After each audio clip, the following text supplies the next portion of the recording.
I don't believe it was a conflict of interest. I've always declared my interests with Nike, as I have across a range of activities, but it was purely on the basis that I felt that I needed to be able to focus, as I said, unflinchingly on the challenges ahead with my colleagues and particularly the executive teams here at our headquarters. It's not because of the story 2 days ago that a media group broke.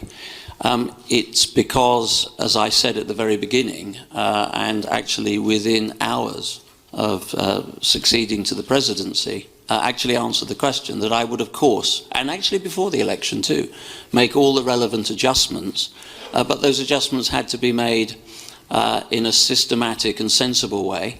And I certainly wanted to choose the opportunity today with the first full face-to-face meeting with my colleagues as President of the Council to take them through it before I discussed that publicly. But they were aware that, as they know, as they are aware of the processes that are going on inside the organisation, that this was a review that was certainly taking place. If there is any evidence of wrongdoing or impropriety, then we will clearly look at that. And I do reiterate the point that as an ambassador for Nike, I would have been discharging my duties as per normal. The question was asked of me about the status of where they thought this process was, and I made it very clear that it was my understanding that the best advice I could give anybody in this bidding process was to get back into the race and bid properly for the 2021 World Athletics Championships. And I gave that advice both to Eugene and to Gothenburg. So I don't find that such an odd question for somebody who actually is a former athlete and somebody that was a former chief executive of US Track and Field. I was being asked that question on a daily basis by many people, including the media themselves, and I dare say if you spoke to most of my council colleagues, they would also tell you that this was there was a high level of speculation around that.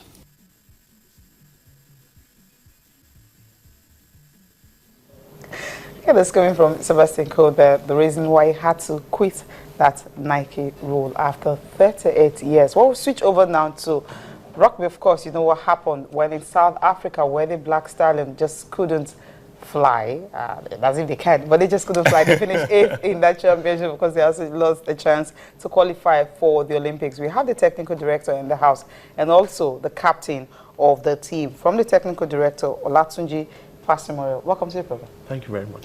And of course, captain, well, Aziz Ladipo. Good morning. Nice to have you. Good morning. It's a pleasure. Okay, now, you guys went to South Africa, of course. Just tell us about the journey, because most of the stories coming out was that first, the physical conditioning wasn't great, and some injuries and all that, depleted squad, and at the end of the day, you finished 8th. I'll start with you, the technical director. So what happened in South Africa? Well, it was a good experience for us and also the boys. That's our first Olympic qualifiers, and it shows that we've already put a lot of hard work for us to get to that stage. But after that tournament, we realized that there's a lot we have to put in more. We have to put in more to actually be able to compete in, the bigger picture. So our preparation was not as solid as we thought it was, and we actually realized when the second day we had, I think after the first match, the second day, that's the quarterfinals, we had just one substitute. All the other substitutes were injured, and it was tough for us, but at least we managed to get to the quarterfinals, and I think it's a very good thing for us because we've learned a lot from that event. Okay, I'm glad that you guys actually learned so much. Now, Captain, when you go for a tournament, most times, you feel you're well prepared. And the injuries that set in, they were not envisaged, or maybe some players had injury and they were actually hidden? No, not at all. For me personally, I got injured in the first minute of the first game. Okay. It was not what I planned for. I was over aggressive. I was chasing everyone down. I was tackling everyone, and then I just fell on my shoulder and couldn't feel my fingers. But I was patched up. I was able to play a few more games, and you know. But looking at the expectation and the preparation, you know, I said it before we left. I said 1 week might not be enough for new guys playing together, you know, because we had this guys coming from abroad. We have some guys here. We've never played any tournament together, and you know, we went to South Africa. I mean, the NRFF tried their best. They ensured that we went to South Africa and we prepared ahead. So we acclimatized. We got used to the height, that's the altitude, and we prepared. You know, we had our tactics right. We had everything going for us. But you know, when you talk about strength and conditioning, it's another ball game. And I think we just didn't. We fell short of that. Yeah. So still on the team. Well, what's the composition of the team? What was it like? You talked about having some foreign-based players and some on-base players. What was the general composition of that team? We had two US-based players. We had 3 UK-based players. I was supposed to have a South African on the pitch, on the squad as well, but he was injured. And then the other guys are home-based. And the home-based guys really did well. You know, we held the team. Okay, Latunji, could it have been better? You know, because you said the home-based players did well. If just the home-based players had gone to South Africa to play this game, could it have been better? Well, I think we'll still have the same results because the fact is, I wouldn't call anybody. I wouldn't say that the foreign base are superior than the home base. The major thing is preparation.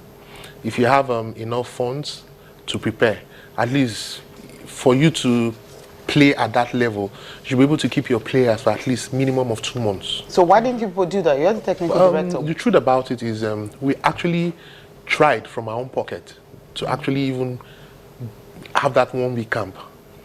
It's not easy taking these guys to South Africa. It costs a lot of money to prepare 1 week, and we had to do what we have. Yes. Because if you look at, I don't want to shift blame on anybody now, but it's just the norm in Nigeria where you find that the government is not really assisting. Fine, we know the private sector has a role to play, but the government needs to create that enabling environment for them to be able to come in.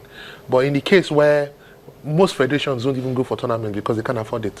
And if you don't go for tournaments, how would you grow your federation? So if we have dip our hands in our pocket to say, okay, you know what, let's do it. It's just for us to show the world that, you know, Nigeria have a place in rugby. And after that tournament, we had a lot of comments from people saying if we continue, Nigeria will be #1 in Africa. We had lots of comments because we have all it takes. We have the athleticism, we have the size, we are strong, we are fast. But the major problem we had was preparation. If we had prepared well, maybe we'll have gotten the ticket. So what really do you think can be done now? How do we now start on a clean slate, you know, so that when we go for other championships like this, you know, we wouldn't have this situation keep recurring all over again?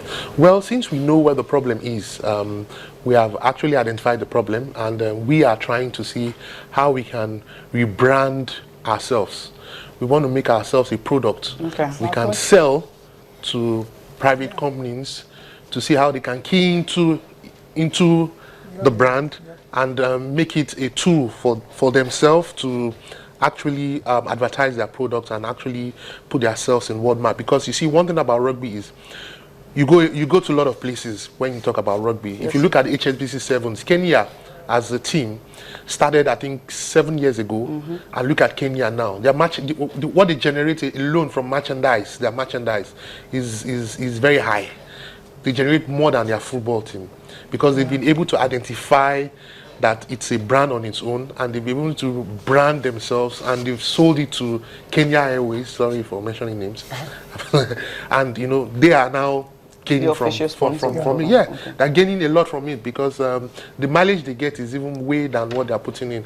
So, and that's what we are trying to do now, to see how we can rebrand this the stallions. Black Stallions. The Black Stallions, the Black Stallions, to see how we can rebrand them, make them a brand, and we can sell them to corporate entities. So are we looking at a change of names?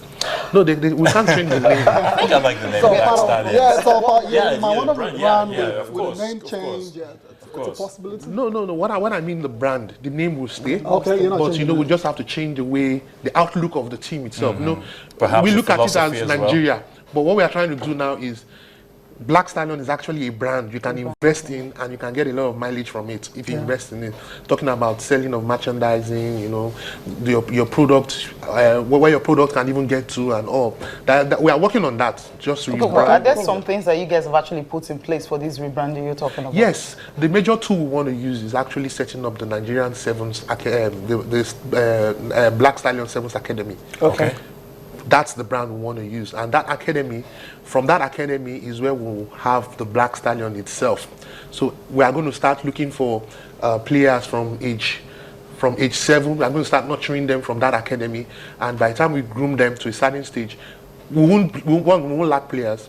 2, because they are already in the academy, so there won't be a problem of conditioning or strengthening. There won't be a conditioning of camping and everything, because they are already in the academy. So what we will do is, at every point in time, we have a strong brand. We have a strong team that can go out there and compete. Imagine if Nigeria, I'm telling you, if we invest well in the Black Stallions in the next 5 years, the glory we will get in terms of rugby will be more than football, because we have all it takes. All we just need to do, we have the material, the raw material. We just need to harness it, polish it, and use it, and you know.